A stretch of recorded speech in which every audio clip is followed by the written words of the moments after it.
Sebelum kita memulai pelajaran materi pada pagi hari ini, marilah kita berdoa terlebih dahulu. Berdoa selesai.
Ibu akan memulai tentang pelajaran hari ini. Pertama, kita akan mempelajari pengertian surat pribadi. Surat pribadi adalah jenis surat yang dibuat untuk keperluan pribadi atau personal yang ditujukan kepada pihak lain, baik kepada seseorang ataupun kepada organisasi atau perusahaan. Surat pribadi bisa menggunakan bahasa baku ataupun tidak baku, karena isi surat tersebut dapat disesuaikan dengan keperluannya. Dalam penulisan isi surat pribadi harus menggunakan perhatikan etika dengan menggunakan bahasa yang sopan. Surat pribadi dapat dibedakan menjadi dua, yaitu surat pribadi dan surat dinas.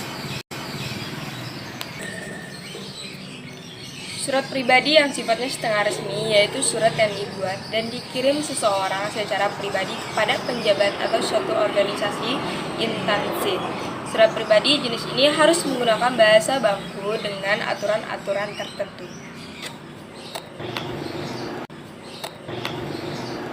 Ciri-ciri surat pribadi dan surat dinas.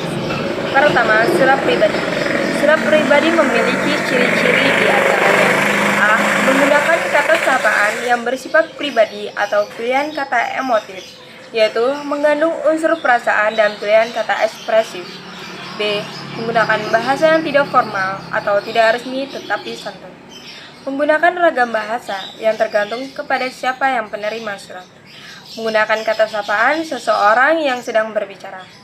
Menggunakan kata ganti orang pertama atau mengirim surat dan kata ganti orang kedua untuk penerima surat. Surat dinas. Surat dinas memiliki beberapa ciri-ciri di antaranya: A. Menggunakan pihak kata sapaan yang bersifat formal. B. Menggunakan bahasa ragam yang baku. C. Karena surat dinas hanya boleh ditulis oleh sebuah instansi kepada instansi lain, maka pada surat dinas ada kepala surat dan nomor surat. D. Bahasa surat menggunakan bahasa resmi, singkat, jelas, serta berpola tertentu. Unsur-unsur surat pribadi. Surat pribadi dituliskan dengan bahasa sehari-hari atau tidak resmi. Tidak memperhatikan kaidah EYD, akan tetapi bahasa yang digunakan harus sopan. Penulisan surat pribadi kita juga harus memperhatikan beberapa unsur di antaranya. A. Alamat surat. B. Tanggal surat. C. Salam pembuka. D. Kalimat pembuka paragraf. E. Isi surat. F. Penutup surat. G. Salam akhir. H. Nama dan tanda tangan. Unsur-unsur surat pribadi dan surat dinas. Unsur-unsur surat dinas. Di dalam menulis surat dinas, kita harus memperhatikan beberapa unsur penulisan. Adapun unsur-unsur surat dinas antara lain: A. Kepala surat diisi dengan nama lembaga. B. Nomor surat. C. Tanggal surat. D. Jumlah lampiran. E. Perihal atau berisi inti atau tujuan surat. F. Alamat surat. G. Salam pembukaan. H. Isi surat. I. Paragraf penutup. J. Nama dan tanda tangan pihak yang memperkuat surat. K. Nama dan tanda tangan pengirim surat. Sekian materi pada pagi hari ini Ibu akhiri. Wassalamualaikum warahmatullahi wabarakatuh.